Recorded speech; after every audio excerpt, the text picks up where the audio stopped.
3 करोडमध्ये बनवलेला Malayalam comedy drama romantic picture Premalu याने 130 करोड कमावले आहेत. अशामध्ये मल्याळम सिनेमा पीकवरती आहे असं म्हणायला हरकत नाही.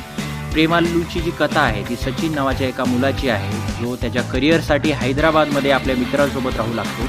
जेव्हा रेणू नावाची मुलगी त्याच्या आयुष्यामध्ये एका लग्न समारंभातून त्याला भेटते, तेव्हापासून तो तिच्यावर मनापासून प्रेम करायला लागतो. पण रेणूला सचिनबद्दल विचार करणं थोडं कठीण आहे. अशा परिस्थितीत सचिन रेणूला आपल्या प्रेमात कसं पाडणार हे या चित्रपटामध्ये आपल्याला बघायचे.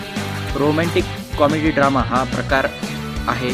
या चित्रपटाची कथा खूपच मनोरंजक आहे आणि पाहण्यासाठी खूप नवीन आहे, जी तुम्हाला सुरुवातीपासून क्लायमॅक्सपर्यंत गुंतवून ठेवते. आणि चित्रपटात ज्या प्रकारे ड्रामा, कॉमेडी आणि प्रेमकथा दाखवलेली आहे हे सगळं काही नवीन आहे. त्यामुळे हा चित्रपट पाहण्यासारखा आहे आणि रंजक आहे. याचबरोबर या चित्रपटाची जी पटकथा आहे ती खूप नवीन आहे.